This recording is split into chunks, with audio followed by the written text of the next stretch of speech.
Hi, welcome to Mr. NHI's Human Identity in the Hot Seat. I have Stan here with me from GitGuardian. Stan, are you ready? Yep, thanks. Okay, when did you personally realize NHI was a top tier security risk? I would say 7 or 8 years ago, following a security incident at a previous company, where we had a leak of NHI secrets in public, and I was involved in the remediation process. Okay, and do you think we're repeating the same mistakes in managing NHIs with AI agents? I would say we are repeating part of the mistakes, but we are also facing new ones, I would say. So 50-50. Okay, and do you use AI agents yourself in Yes, work? absolutely. We've tried, I think, almost every AI agent there is. We've settled on one specifically, but we use them daily in our work. Okay, next question is interesting. Is IAM for AI more important than AI for IAM? So I have a pretty strong opinion on that one. I do think at the moment that IAM for AI is more important from a security point of view than AI for IAM. My point being, we've got very limited capabilities at the moment when it comes to IAM for AI. We need to develop it. I don't doubt that we can do some very interesting things with AI technologies to help existing IAM stack, but I feel it's less of an urgency as of today. Okay, I agree. And do you think agents behave more like employees or software? I would say more like employees. They're less predictable in what they're doing than typical software. They tend to have the same level of access, or to be granted the same level of access as employees, because the employees themselves give them higher privileges. So for me, in terms of risk, they're closer to employees. Okay. And do you think PAM changes dramatically with the introduction of AI agents? Yes.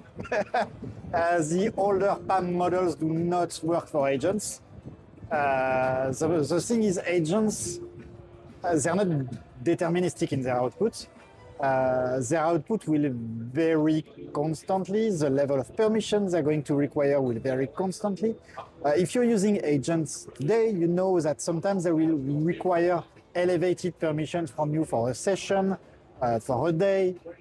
You give them these elevated permissions to allow them to do their job, but at some points, your employees will maybe say, okay, I want to give them a permanent elevated permissions because I don't want to constantly give them the permissions.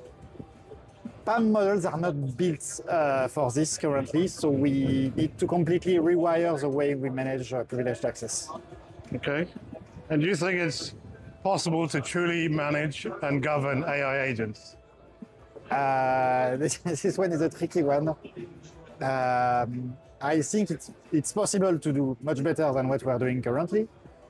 But because of the fact that it's an undeterministic technology, we are never going to have a defined set of rules for agents, in my humble opinion.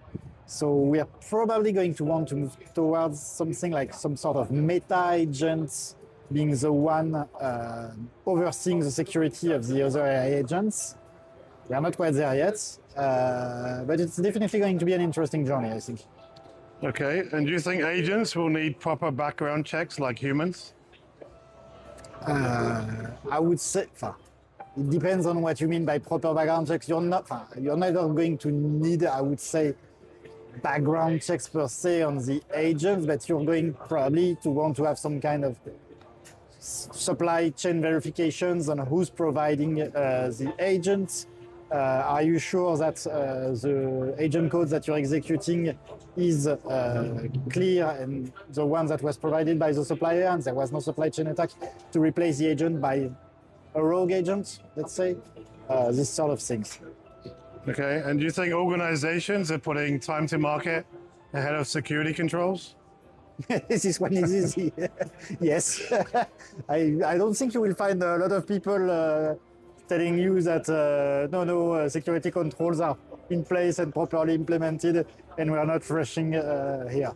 There's too much value in front of organizations, not to rush, I would say, but that doesn't mean we should not be thinking about how to secure these new assets.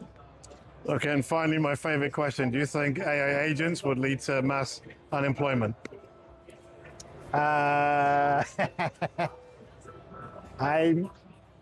I don't think everyone is going to be exposed, but I think certain professions, certain employment types will definitely suffer more than others. I mean, Okay, if you look at software engineers, the market is not great at the moment because of AI agents. Well, Stan, thank you very much for being Mr. NHIs. No problem. Human identity in the hot seat. Thank you for having me. Thanks.